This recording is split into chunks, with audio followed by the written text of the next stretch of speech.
Salut à tous et bienvenue dans ce nouvel épisode de débat entre motards. J'ai le plaisir d'accueillir Duspi999 de la chaîne du même nom, bien entendu sa chaîne est dans la description, ainsi que GSR Vénère, un abonné, et Desmogab, un autre abonné. Nous sommes tous les quatre motards et aujourd'hui nous allons discuter d'un sujet particulièrement intéressant, le contrôle technique. Alors on va faire un léger état des lieux avant. J'ai envie de savoir, sur une proportion pour-contre, GSR Vénère, tu te situerais où? En termes de pourcentage, c'est très simple. Moi, je suis à 100% contre. Voilà, D'accord. c'est clairement clair. Alors pourquoi rapidement? Rapidement pourquoi? Rapidement, c'est très simple, hein. C'est que la moto, c'est à la base un monde de liberté. Et que pour moi, un contrôle technique, tout de suite, tu restreins la notion de liberté qui est liée à ce microcosme-là. Et deuxième point, c'est que tout bon motard, historiquement, doit mettre les mains dans le cambouis, dans sa bécane, dans sa meule. Donc celui qui prend juste sa moto, va faire un tour quand il fait beau, pour moi, il n'a pas compris la vraie notion de motard avec sa moto. Donc la notion de liberté, on ne restreint pas. Et la notion de un minimum, mettre les mains dans le cambouis pour changer les plaquettes, les vidanges, des trucs un peu bêta. Voilà, pour D'accord. moi, c'est des points clairs qui sont indissociables du monde d'être un vrai motard. D'accord. De Spi, même question.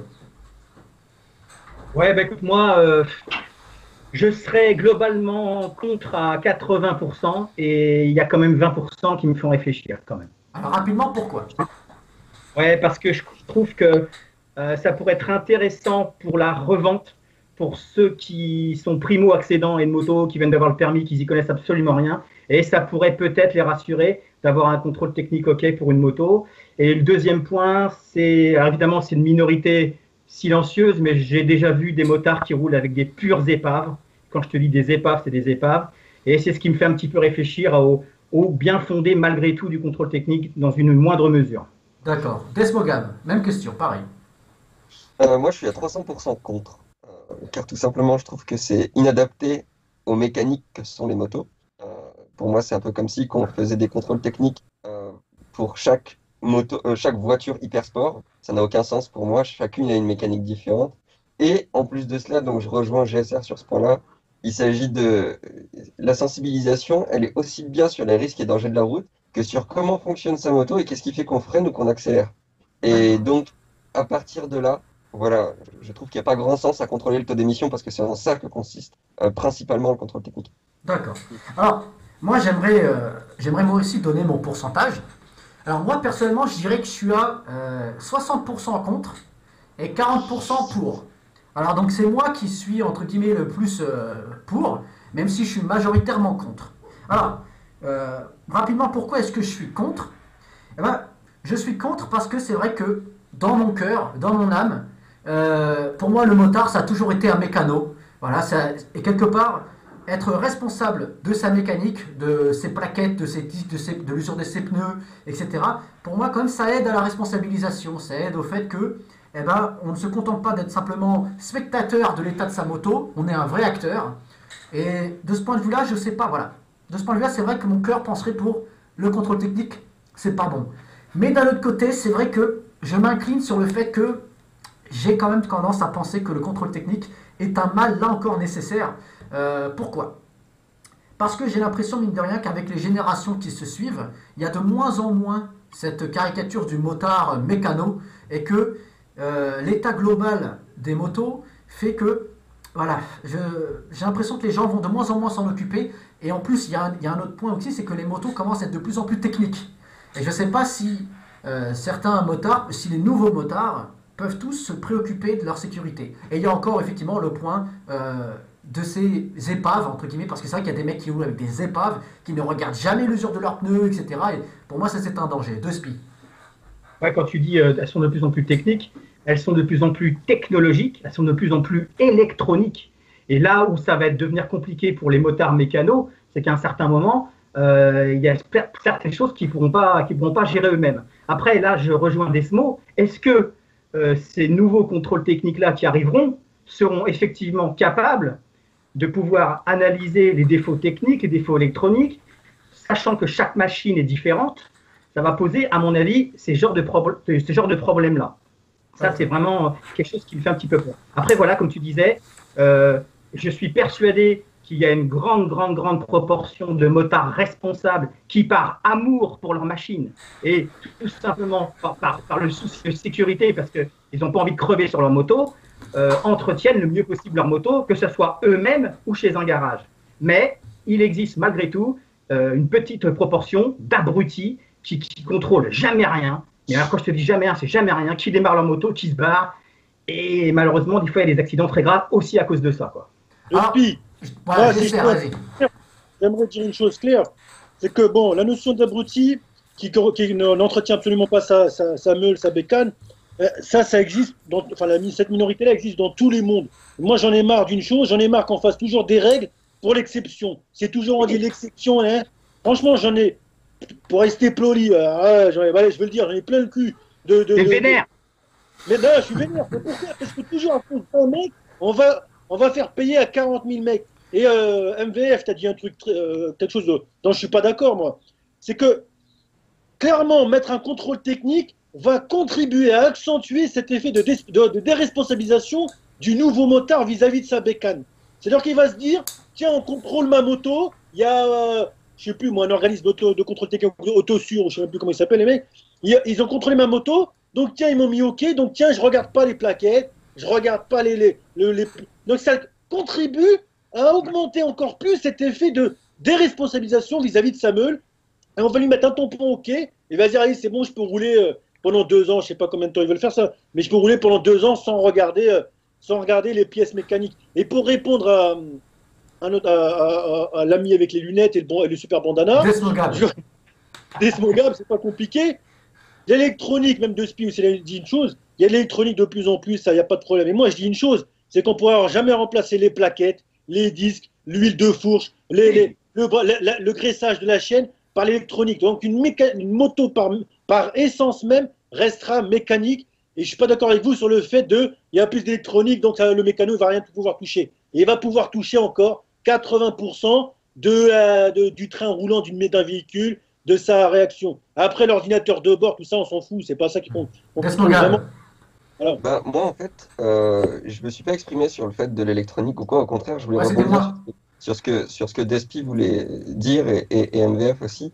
En mécanique, moi, je suis parti voir quelqu'un qui s'appelle Pierre Foucard, qui est un indépendant, qui est un garagiste, en fait, qui est un mécano maintenant, qui est à la retraite, et qui bossait essentiellement sur les Ducati.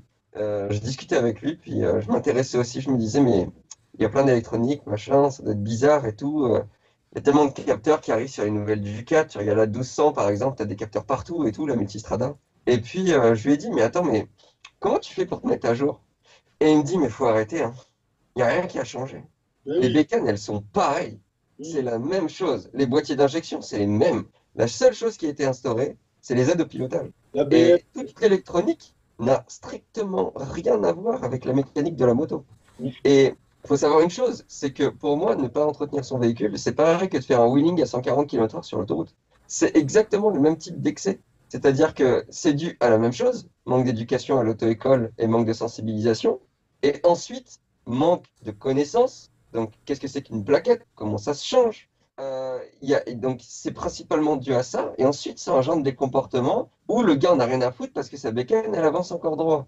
Et ce qui se passe, c'est que, personnellement, je trouve que c'est juste un système franco-français que d'utiliser l'ignorance des gens pour instaurer une règle basée sur le fait qu'un pourcentage minimum inférieur à 5% des accidents, des causes d'accidents, ils prennent ça comme raison pour pouvoir taxer tout le monde.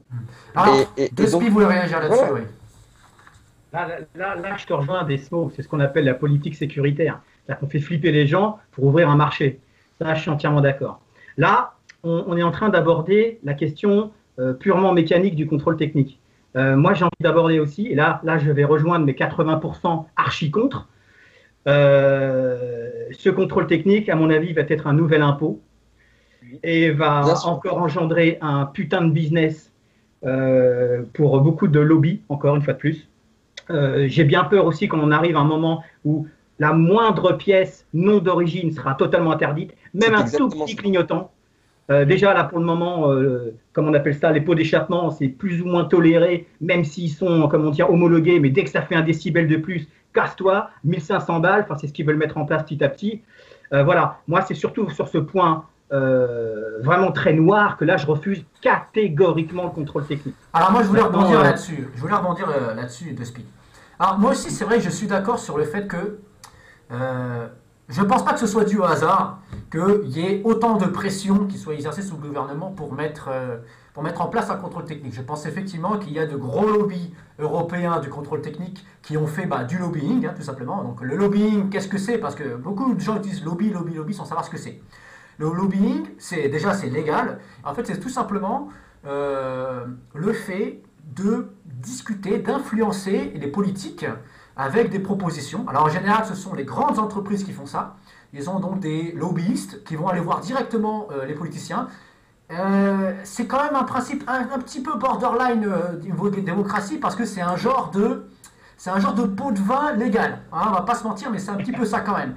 Parce que souvent les politiques se font offrir des restaurants, enfin des restos, voilà. Donc bon, c'est pas super démocratique comme principe. C'est vrai que là-dessus, moi, ça me pique. Mais après, je voulais revenir sur un point très très important que Despi a évoqué, et après je vais poser la question à GSR, c'est sur effectivement la customisation. Parce que c'est vrai que mine de rien, le contrôle technique va poser un réel problème sur tout ce qui est customisation. On sait très bien qu'aujourd'hui, le fait main, c'est énorme sur les motos. La plupart des gens aiment modifier leur kitchen, ils aiment modifier leur clignotant, ils aiment modifier leur rétroviseur. Et la plupart de ces objets-là ne sont pas certifiés et ne sont parfois pas homologués du tout. GSR. Je te rejoins totalement, MVF. Pour moi, on ne devrait pas abandonner un pourcentage de notre territoire motard à cette pression lobbyiste vis-à-vis des politiques, à cette pression statistique des accidents, pour une simple raison, c'est que c'est un monde où il reste une petite once de personnalisation, de liberté. C'est l'un des derniers mondes où il nous reste un peu de cette fibre-là, un peu aventurière, un peu, comment je peux dire ça, voilà, où voilà, chacun est responsable de sa vie et chacun doit assumer le fait de se dire je suis motard, je suis responsable de mon truc. Donc c'est vraiment, pour moi, on devrait abandonner rien du tout. Ça va être la porte aux excès en tout genre, un clignotant, le bruit, la personnalisation interdite. Moi, je suis contre tout ce qui est tuning, tout ça, c'est un peu kéké, je déteste. Mais si un mec il veut le faire, pour moi, il devrait le faire. Du moment que voilà, il met pas en danger quelqu'un d'autre, pour moi, il fait ce qu'il veut. S'il veut peindre sa meule en violet, en mettant un pose fou, il peut faire, je m'en fous, quoi. Après, ça va être la porte à des excès, j'en suis sûr et certain. Vous me dites, si les politiciens ils seraient vraiment carrés, ce seraient tous des motards, ils s'y connaîtraient vachement, là, je dirais, bon, encore, on peut discuter. Mais j'ai une petite phrase dans ma tête qui me dit, les mecs, ils connaissent rien, ils vont confier ça à des holotos, on va pas se mentir, ils vont nous pondre un truc, fait par des fonctionnaires, quoi. Ouais, des technocrates, ouais. Voilà, des technocrates exactement. Et là, un petit clignotant qui dépasse, un petit truc, c'est 90, et ça va légitimer le fait que les policiers, après moindre contrôle, ils vont faire du zèle, voilà, c'est le facteur humain. J'incrimine personne, ni les technocrates, ni les fonctionnaires, ni les polices, mais c'est foncièrement humain quand on donne un pouvoir à quelqu'un, même s'il est minime, eh ben, il va vouloir l'exercer, quoi. C'est ça que je veux dire, quoi. Surtout s'il y a de la monnaie derrière. Ouais, je suis d'accord. Après, encore une fois, il peut y avoir une dérive à cette liberté. Moi, je suis aussi pour la liberté du motard. Je suis à mort pour la liberté. Je vais donner le domaine du café racer. J'en ai déjà eu, moi, des cafés racer. Je peux t'assurer qu'il y en a qui sont des purs dangers parce qu'ils ont changé beaucoup de choses sur la partie cycle. Ils ont changé beaucoup de choses. Moi, je connais un copain qui en fait et qui m'a dit qu'il y en a, ils font des cafés racers qui sont hyper dangereux parce que le freinage n'est plus du tout adapté, le pot d'échappement n'est plus du tout adapté, il y a des risques de prise de feu du moteur. Enfin voilà, il y a des mecs qui vont vouloir… Alors c'est très joli, ils font des trucs super, mais ils n'ont pas nécessairement assez de connaissances en mécanique et en, comment je pourrais dire, en motorisation, tout ce qui touche au domaine de la moto, pour assurer leur propre sécurité et du coup la sécurité des autres. C'est là où ça peut être aussi un petit peu dangereux, même si je suis pour le fait qu'on ait cette liberté-là de customiser sa moto. Mais il faut le faire en connaissance de cause. Si tu me permets, je vais répondre directement à Despi. Pour moi, j'ai été jeune motard, je vais te dire clairement une chose, c'est que c'était un plaisir pour moi lorsque j'ai acheté ma première bécane que d'apprendre ce que c'était qu'une butée de direction.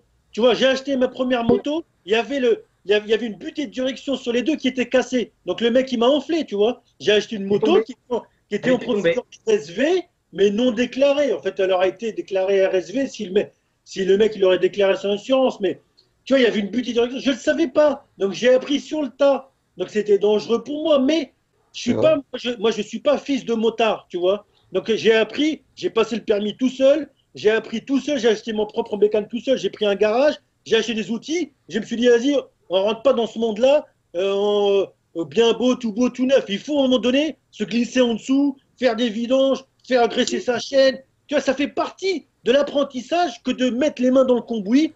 Et un café racer, moi j'adore les cafés racers, je vais te le dire clairement. Mais le mec, s'il doit prendre feu sur son café racer parce qu'il n'a pas fait un truc bien, pour moi, je suis un peu spécial là-dessus, c'est que c'est de sa responsabilité. Dans le cas d'une vente, l'acheteur doit bien regarder. À un moment donné, quand tu achètes une voiture, tu ne sais pas vraiment, tu sais payer un contrôle technique de moins de 6 mois, d'accord, mais tu ne sais pas de la distribution. Enfin, voilà. Un café racer, tu vois que c'est une moto personnalisée, tu sais qu'il y a eu des modifications. Tu dois prendre tes cojones en main et comment ça s'appelle, et regarder dans le détail. Alors moi, je vais me faire l'avocat du diable, parce que là, je suis pas d'accord avec GSR. Alors, je sais que je vais m'attirer les foudres de beaucoup de motards en disant ça, mais là encore, je vais essayer de m'imaginer à la place de l'État. Et c'est vrai que même si moi individuellement, parce que je suis motard, etc., j'aime la liberté que procure la moto. Mais si jamais je devais me mettre à la place d'un gouvernement, je ne pourrais pas donner de crédit à cette tendance libertarienne, entre guillemets. C'est-à-dire, oui, chacun s'occupe de lui, chacun s'occupe ci, chacun s'occupe ça. Parce qu'en tant qu'État, ça ne fonctionne pas. Et pour chaque mec comme toi, GSR, qui a pris la responsabilité de prendre en main la mécanique, d'apprendre un minimum, etc., là-dessus, il y a deux contre-arguments. Un, même si tu avais plein de bonne volonté, etc., tu n'es pas un professionnel. Donc tu peux tout à fait quand même persister à faire des erreurs, parfois graves pour ta sécurité. Et deuxièmement, quand bien même tu serais un bon mécano, eh bien il y en a d'autres, c'est des zéros, c'est-à-dire les mecs qui ne connaissent rien du tout. Et pour rebondir sur les cafés racers, etc., c'est vrai qu'il y a des mecs au bout d'un moment, ils modifient tellement la moto que c'est plus du tout la même moto. Ils ont même changé le cadre. Quand tu changes le cadre, bah, tu as changé le lieu des amortisseurs, tu as changé le centre de gravité, tu as tout changé, quoi. Sans même te parler du détail, le mec il a changé les rétros, etc. Tu as des mecs qui changent carrément toute la moto. Ils te changent le moteur, le cadre. Légalement, c'est même plus la même moto, quoi. Le châssis. Le châssis, tout, en fait. Desmond, qu'est-ce que tu en penses de tout ça? Moi, je pense vraiment qu'il y a un souci de radicalisation totale des règles en France et de non prise en compte du monde réel. Beaucoup de personnes font des règles alors qu'ils ne sont pas au courant de la réalité. On parle de café racer. Il est normal que des gens se mettent à faire des cafés racers complètement défoncés, sans aucune idée de ce qu'est un straight pipe, tu vois, donc des sorties d'échappement directes, avec des strappings au niveau des pipes qui augmentent la température des gaz d'échappement et qui, à ce moment-là, sont super dangereux, avec des durites non homologuées pour résister à la pression d'essence, avec des trucs mais hallucinants, tu vois. Et les mecs, ils se foutent en l'air complètement. Mais c'est parce que tout simplement en France, si tu changes ton pot d'échappement, tu dois faire passer ton véhicule aux mines pour le faire réhabiliter. La culture custom en France n'existe pas. Il y a énormément de personnes qui sont mais des encyclopédies du véhicule de roue ou autres, qui sont capables de faire des customs, mais d'une qualité incroyable, qui pourraient passer aux mines facilement. Et l'État est complètement contre, car elle suit les lobbies des concessions, les concessions, sur leur carnet d'entretien, ne te disent pas à quel moment tu dois entretenir ta bécane pour faire le jeu aux soupapes. Ça, ils le réservent au manuel d'atelier qui coûte 174 €, qui est réservé seulement pour leurs mécanos, que moi, j'ai dû passer 3 mois pour réussir à le trouver, pour savoir juste la table d'entretien du Ducati Monster 620. Alors moi, personnellement, j'ai 2 motos et j'ai réussi à trouver la revue moto technique pour moins de 30 €. J'en ai même trouvé une gratuite sur Internet. Alors je suis pas d'accord. GSR. Moi, sur Ducati, tu regarderas la RMT. La RMT, le GSR 600, les motos comme ça japonaises, c'est vachement répandu. Maintenant, tu prends un BMW R80. Tu prends tous les anciens Flat Twin. Il n'y a que dalle comme information. C'est des motos qui sont vintage. Et le pire, c'est que les premiers publics concernés, c'est les jeunes. Parce que les anciens café racers, les choses comme ça, c'est pas le type de 40 piges qui peut rouler en 1200 GS. Lui, il en a rien à foutre. Il va à BM, il donne sa bécane, il se prend même plus la tête. la plupart des mecs concernés par ça, c'est des types qui ont soit pas les moyens, qui sont passionnés à mort et qui ont envie d'apprendre, soit des mecs qui ont justement encore une fois pas les moyens, qui veulent prendre soin de leur bécane. Donc, à un moment donné, en fait, les cafés racers qui sont mal faits, c'est parce que la custom culture en France, elle est niette, elle est radicalement, on la refuse totalement. Nous, on demande que ça d'avoir des customs, on en a marre d'avoir des. Alors, je vais des réagir Yamaha, là-dessus des si tu veux bien, Desmogab. Ensuite, je vais laisser la parole à Dospi. Bien sûr. Rapidement. Diesel. Alors, Comment- j'essaie, pardon, je vais juste parler un petit peu, après je laisse la parole à Dospi, excuse-moi. Donc c'est juste pour dire un truc. Moi je comprends pourquoi l'État il est contre la custom culture. Je le regrette, je conduis moi-même un custom, mais je le comprends. Parce qu'en fait, l'État, c'est pas compliqué, même niveau assurance, etc., il souhaite se tourner vers des professionnels. Car il sait que des professionnels, tu peux les attaquer en justice beaucoup plus facilement, et quand tu mets des lois et des législations, etc., ils les suivent. Tout ce qui est un petit peu indépendant, etc., c'est beaucoup plus difficile de les contrôler. Donc c'est pour ça quelque part qu'on ne pouvait que s'attendre à ce que l'État prenne le côté des gros concessionnaires et de la grosse concession et de tout ce qui est neuf, surtout qu'en plus ça peut créer des emplois, etc. Après il y a plein de déviances politiciennes, alors que les mecs qui sont individuels, un petit peu dans l'esprit roots, de la custom culture, notamment voilà, tendance américaine, etc., et ben ça rapporte zéro pépette, sauf pour tout ce qui est en fait underground, pour les gens qui sont passionnés de moto, etc. De spi. Ouais, ben, je rebondis du coup sur ce que tu dis. Je crois que tu parlais de l'État. Moi, je dis pas l'État. Moi, je dis les lobbies français, ou en tout cas qui ont un lien avec la France, ne veulent pas de la custom culture. Parce que c'est un marché trop libertaire. C'est un marché où justement, il n'y aura que très très peu de professionnels concernés parce qu'il y en a très très peu qui auront la qualité, les compétences pour justement régler ces machines aux oignons et qu'il n'y ait pas de souci de sécurité. Et du coup, ça n'intéresse absolument pas l'État, puisque l'État, donc les politiques, sont à mon avis, la pâte bien graissée par des petits chèques sous la table. Tu parlais de pot de vin de resto, si c'était que ça me ferait bien rire. C'est pas ça du tout, c'est bien pire que ça, j'en suis persuadé. J'essaie. Voilà. Et voilà, Moi, j'aimerais j'essaie. dire une chose, les gars, pour vous contredire tous les deux. Bien sûr, vas-y. Si vous comparez avec la Californie, on est aux États-Unis et vous allez directement aux États-Unis, vous allez directement en Californie.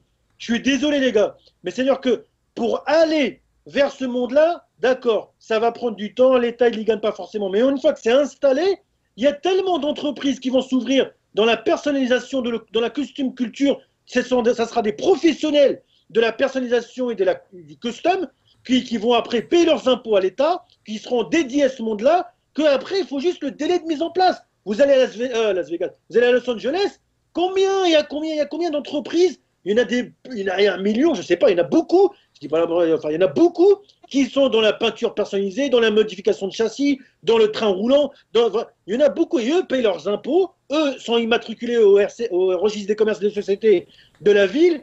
Donc, c'est vous d'y aller. Mais on est frileux en France parce qu'on est conservateur. C'est tout. Après, il faut dire aussi que les Harley sont enfin, tout ce qui est Harley et custom culture est beaucoup moins répandu en France. Hein. En France, c'est quand même beaucoup des roadsters et des roadsters et des sportives. De spi. Mais attendez. Et après, Desmogab. Ouais, de spi. Oui, je comprends ce que tu dis, GSR. Sauf que c'est ce projet-là qui serait à long terme pour qu'effectivement il y ait des professionnels qui payent des impôts et tout ça. Je crois que l'État, pour le moment, il s'en branle parce qu'il y aura une perte sèche pendant quelques années. Et on est dans une logique, et c'est la logique de l'Europe. L'Europe, c'est ça en ce moment, c'est du capitalisme à mort, il ne faut pas se leurrer, il faut prendre des sous, il faut prendre des sous, il faut prendre des sous. Et là, si on laisse cette marge d'ouverture, là, il faudra du temps, et il y a un manque d'argent à gagner, c'est certain. Donc, ils n'en ont rien à foutre. J'en suis persuadé. Tu crois qu'à Los Angeles, c'est des communistes? Los Angeles, c'est les pires capitalistes du monde. Bien sûr que oui. Mais ouais, mais il y a de l'argent. Oui, mais ils ont fait le travail, c'est fait. Ils ont fait le travail, voilà. Le truc, c'est que moi, je vais juste en deux axes. Le premier, c'est qu'il n'y a pas longtemps, je suis parti en concess Harley. J'ai testé un 48, le 1200, là, le nouveau. Ouais. Ça freine pas cette merde, c'est dangereux. C'est un truc de malade. Ils font des trucs Harley sur ma vie, je vous jure, c'est un truc de fou. Je l'ai conduit, j'ai eu peur. Ouais, mais au niveau de l'accidentologie, les conducteurs de Harley et de custom font partie des plus sûrs. Les mecs qui meurent le plus, au niveau des statistiques, je vous le dis si vous n'êtes pas au courant, au niveau des statistiques, ceux qui meurent le plus, ce sont des roadsters 4 cylindres. Et ce sont des gens qui ont la jeune trentaine à peu près. Ceux qui conduisent des Harley, ils ont 70 ans de moyenne. Eh ben, ça veut dire qu'ils ont réussi à conduire longtemps sans mourir. Non, ça veut dire que moi je peux pas m'acheter d'Harley, elle coûte 30 000 euros, tu vois, c'est pour ça aussi. Attends, confondons pas les choses. Parce que franchement, l'accidentologie, le comportement des conducteurs est un fait. Maintenant, moi je parle purement technique et sécuritaire. Parce que c'est de ça dont on parle. Contrôle technique.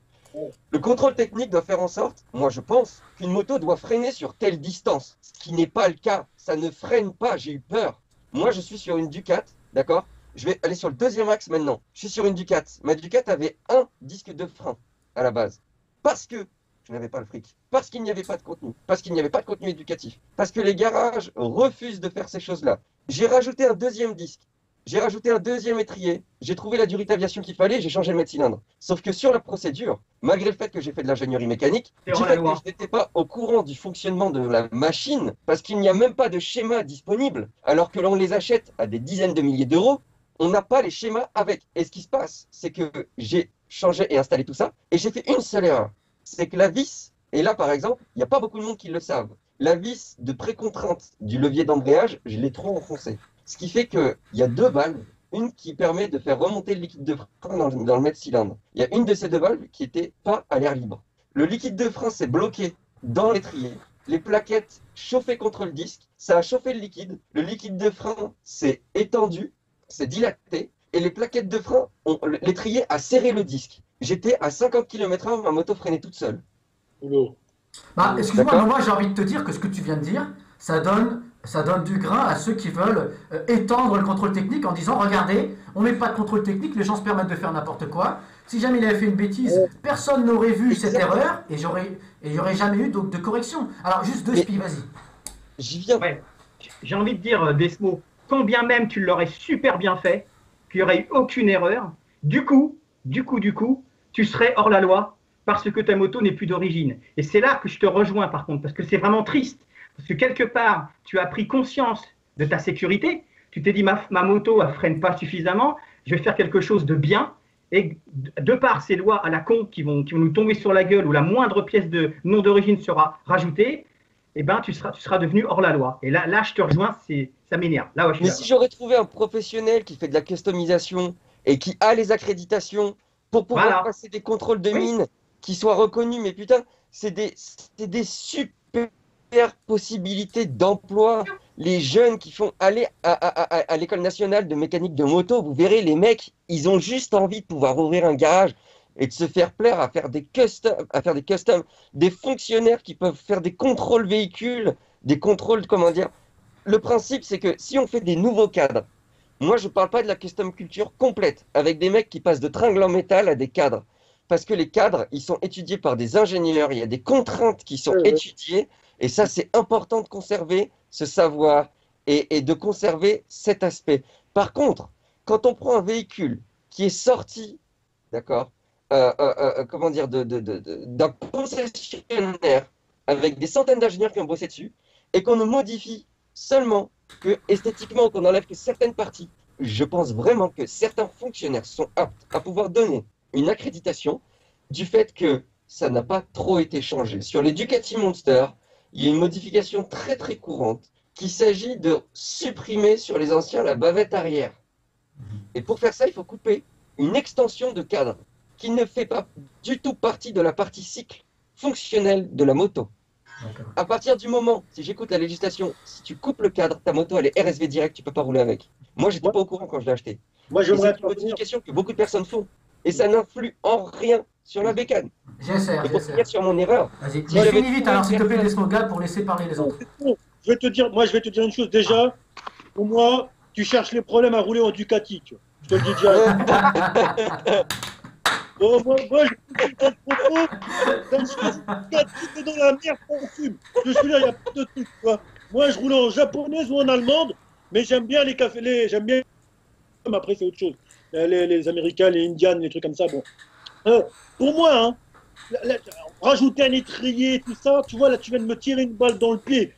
On était dans le même camp, mais en disant ça, pour moi, tu viens, comme a dit MVF, tu viens de nous faire mal. C'est-à-dire que tu vas dans des trucs ultra techniques, comme tu m'as dit que tu étais ingénieur mécanique. Moi, je suis ingénieur travaux publics. Jamais je me lancerai à rajouter un étrier de frein avec des durites et des trucs sur un véhicule qui n'en était pas pourvu initialement. C'est trop dangereux. Tu vois, moi, quand je parle de technicité, voilà, c'est la personnalisation à mesurer, quoi. Tu vois, rajouter Et un l'entretien, étrier. j'imagine aussi.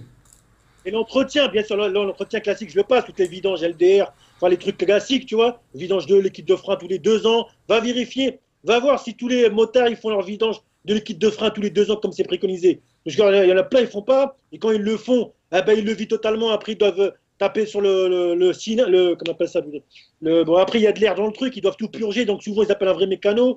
Donc combien de mecs qui m'ont appelé parce qu'ils avaient tout vidé le liquide, tu vois. Mais tout ça pour dire quoi? C'est-à-dire que même si tu as un cerveau, quand même, il faut faire attention à ne pas partir dans des grosses modifications. Donc là, ça nuance quand même un peu mon propos. Je suis à 100%, je viens de descendre à 99,5%. Je ne rajouterai pas d'étrier. Tu vois, ça c'est trop dangereux des snows. En fait, Alors, il s'agit juste, juste de alors, excuse-moi, chose. Desmogab, on n'a vraiment plus le temps. Je vais vous proposer quelque chose. T'inquiète pas, tu vas pouvoir reparler, Desmogab. Je vous propose qu'on fasse chacun une petite conclusion d'1 minute. D'accord? Donc, je surveille le timing. Vous avez qu'une seule petite minute, on fait une conclusion rapide. Desmogab, tu commences? Yes. Vas-y. Juste une petite minute pour revenir sur l'histoire de l'étrier. En fait, c'était un Ducati Monster 620 de 2003. Les versions en fait de 2004, 2005, toutes ces versions-là, en fait, elles sont architecturées. Il y a tout ce qu'il faut pour pouvoir admettre un deuxième disque. Parce qu'à la base, les versions sont en 2 disques. Et celles que j'ai achetées, ils ont fait une version dark avec un seul disque. Mais tout était là pour pouvoir installer l'étrier. J'ai juste eu à acheter le disque de frein et l'étrier. Toutes les vis étaient là. Il n'y a rien eu comme grosse modification. Tout était prêt à installer en fait. Ensuite, je disais juste une chose, c'est que le contrôle technique, les véhicules, ils trichent. Ils achètent des produits comme Bardal pour faire passer le contrôle des émissions, parce qu'en réalité, c'est ça que fait l'État. Ils vérifient juste le contrôle d'émissions. Sauf que les mécaniques de moto ne sont pas adaptées pour faire des vrais contrôles d'émissions. Chaque moto va consommer de manière différente. Et ensuite, moi, je ne suis pas pour les grosses modifs, même pour celles que je n'ai fait. Je suis pas pour. Par contre, tu vois, simplement une chose, c'est qu'il faut développer simplement cette custom culture pour ne plus être sur des trucs qui sont cassants, qui sont rédhibitoires. Et les gens comment dire, qui ne font pas les changements de liquide de frein, qui ne font pas tout ça, c'est un manque d'éducation de base. Je veux dire, moi, quand j'ai passé mon permis, on a juste fait clac, clac, voilà, c'est bon, la poignée de frein fonctionne, clac, clac, c'est bon, le liquide de frein. C'est des questions qui sont dérisoires. Alors que ça devrait faire partie de 1/3 de l'apprentissage, en réalité, de comment fonctionne une moto. Parce qu'il n'y a rien qui change. Qu'on ne nous mette pas de poudre aux yeux avec l'électronique, qu'on ne nous mette pas de quoi que ce soit. L'électronique ne sert à rien sur une bécane. La bécane, c'est la même depuis tous les temps. D'accord?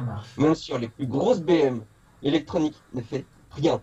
À part Ride-by-Wire, même les MV Agusta, l'électronique ne fait rien. La mécanique est pareille et n'a jamais changé. Allez, Et Despi. maintenant, Oui, c'est tout. excuse-moi, merci Desmogab. Despi, une petite conclusion en 1 minute.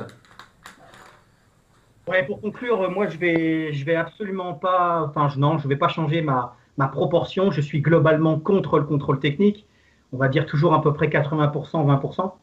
J'ai bien entendu le discours de mes camarades. Là, la question qu'il faut se poser surtout, c'est pourquoi l'État ne veut pas de la custom culture, pourquoi l'État veut mettre ce contrôle technique en place. Je crois que la question elle est là, le pourquoi du comment. Moi, je persiste à dire que c'est une question de fric, d'impôts, de business, de lobbying derrière tout ça.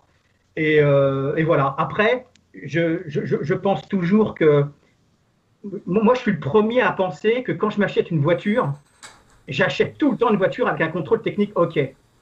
Ça me rassure. Donc, je peux comprendre quand un motard qui vient d'avoir son permis, qui n'y connaît pas grand-chose, parce que c'est bien, tu parles d'éducation, d'ESMO, mais elle n'existe pas. C'est pas comment dire, au permis moto qu'on t'apprend à réparer ta moto. C'est faux. Donc, il y a quand même malheureusement des gens qui ne sont pas issus de la famille motarde, et il y en a plein. Moi, c'était mon cas. J'ai appris quelques trucs à faire, mais je ne sais pas tout faire. Et donc, ça peut être quand même vraiment rassurant d'avoir un contrôle technique moto si et seulement si il était véritablement fiable. D'accord. Et là, c'est encore un autre débat. Est-ce qu'on a vraiment les moyens d'en faire un fiable? On ne pourra pas, évidemment, on pourra s'occuper de toutes les parties visibles, les pneus, les plaquettes, tout ça. La distribution, ça ne se voit pas. L'état des soupapes, ça ne se voit pas. Voilà, il y a des choses qui ne se voient pas. Mais ça, c'est pareil pour une voiture. Donc, oui quand même pour la revente. Et oui quand même parce que même si, comme disait GSR, on est responsable de sa moto, on est responsable de sa vie, avec une moto en épave, tu peux te tuer, mais tu peux tuer un gamin parce que tu vas mal freiner. Tu peux tuer un gamin parce que ton pneu il est mort. Tu peux tuer un gamin parce que tu as roulé comme un débile. Voilà, bon, ça c'est encore autre chose. Mais voilà pourquoi je suis toujours 20% pour le contrôle technique et 80% contre. Ça marche. GSR. Moi, je vais répondre clairement et je vais prendre le problème à l'envers volontairement. C'est que c'est simple. C'est que moi, j'étais pareil que toi de Spi. Je ne suis pas issu de famille motard. J'ai éprouvé un vrai plaisir lorsque j'ai passé mon permis à me mettre dans mon box. J'ai acheté tout l'outillage pour me. J'ai autant de plaisir à faire une balade qu'à préparer la moto avant la balade et à l'entretenir après la balade. C'est autant de plaisir que de rouler dans les bois en bord de mer. Ça fait partie. Si vous enlevez cette partie-là, ça va enlever une partie de la moto. Je suis drastiquement sur cette position. Le fait, j'entends bien l'aspect protectionniste vis-à-vis. Alors moi, il y avait un autre débat sur les limitations de vitesse, tout ça. Je suis pour, par exemple, une surprotection des zones dangereuses, là où il y a des écoles, là où il y a en centre-ville, mettre des vitesses, contrôle radar, dodan, tout ça à mort, il n'y a pas de problème dans les centres-villes. Mais on ne touche pas à ma bécane. Ça veut dire quoi? Ça veut dire que ça fait partie. J'ai autant de plaisir à graisser ma chaîne qu'à faire une balade. Franchement, hein, ça fait partie. Donc, à me l'enlever, c'est horrible. J'aime beaucoup la France, mais on est déjà dans un pays où il y a un taux de dépression très important. Donc, si vous nous rajoutez à chaque fois une surligne, on va arriver à un taux de dépression de 90%, quoi. Laissez-nous un tout petit peu vivre et voilà, un petit peu de liberté dans un petit monde qui reste et qui représente 2% des trains roulants, quoi. Voilà, c'est ça que je veux dire. Ok. Alors moi aussi, je voulais faire une petite conclusion d'à peu près la même durée que vous. Hein. Je ne vais pas avoir une position prédominante par rapport à vous. Moi, je ne vous cache pas que après ce débat, j'ai quand même un petit peu plus de points pour le contrôle technique. Je reste globalement contre parce que voilà, c'est vrai que j'attache une grande importance à l'esprit motard et à la liberté des motards. Mais j'étais à 60-40, franchement, je dirais que je suis à 51-49. Pourquoi? Tout simplement parce que, mine de rien, mon cœur est contre le contrôle technique parce que j'aime le fait qu'on soit responsable de sa moto, j'aime le fait qu'on puisse la modifier, je suis totalement pour la custom culture. Voilà, ce sont des choses que moi j'adore et qui me tiennent vraiment à cœur. Je rejoins GSR, j'ai autant de plaisir à bricoler ma moto qu'à faire une balade. Vraiment, pour moi, c'est pareil, quoi. Mais malheureusement, c'est vrai que, comme on avait parlé un petit peu rapidement des gens qui ne savent pas ce qu'ils font sur une moto et qui donc se mettent en danger et qui donc quelque part peuvent aussi transmettre ce danger, parce que quand on vend une moto défectueuse, la traçabilité elle est de zéro, parce que déjà que toi tu sais pas quand tu as fait une erreur. Alors imagine un gars à qui tu la vends, jamais il va aller checker parce qu'il sait même pas sur quoi tu as touché. Alors, on revient sur la fourche de GSR là, qui avait fait une moto en fait qui était avec la butée de direction qui était pétée. Donc c'est vrai que de ce point de vue là, j'ai du mal à contredire le gouvernement, mais il est vrai que malheureusement, j'ai quand même le sentiment que l'instauration d'un contrôle technique amènera davantage d'effets secondaires, d'effets pervers, que d'avancées, même s'il va effectivement y avoir de vraies avancées s'il est mis. Mais je pense qu'il va y avoir plus d'effets négatifs que d'effets positifs. Et que quelque part, et si l'État veut vraiment agir en profondeur sur la sécurité et sur l'état général des motos, je tiens à rappeler aux représentants du gouvernement que les accidents suite à une défaillance technique ou mécanique sont de l'ordre de 1 à 2%. C'est peanut. 30% c'est déjà dû à la mentalité, et là-dessus, il faut avouer que il n'y a pas grand-chose, quoi. Par exemple, l'État ne subventionne pas ou ne donne pas du tout la priorité à certaines formations offertes par les gendarmes, par la police ou par la FFMC et d'autres comme la FDM. Il va y avoir, voilà, il n'y a pas tellement au final d'action sur ces 30% de mentalité. Voilà, je vous remercie énormément, vous les participants. Je rappelle que Despeta Motovlogger et que sa chaîne est en description. Je remercie aussi particulièrement Desmogab et GSR qui sont deux spectateurs comme n'importe qui. On n'a pas besoin d'être un motovlogueur avec je ne sais pas combien de vues pour participer à ces débats. Là, c'est un vrai appel que je vous passe. Je vous remercie. On va faire un grand V à tous les téléspectateurs. Et puis, je vous dis à plus. Allez, ciao tout le monde.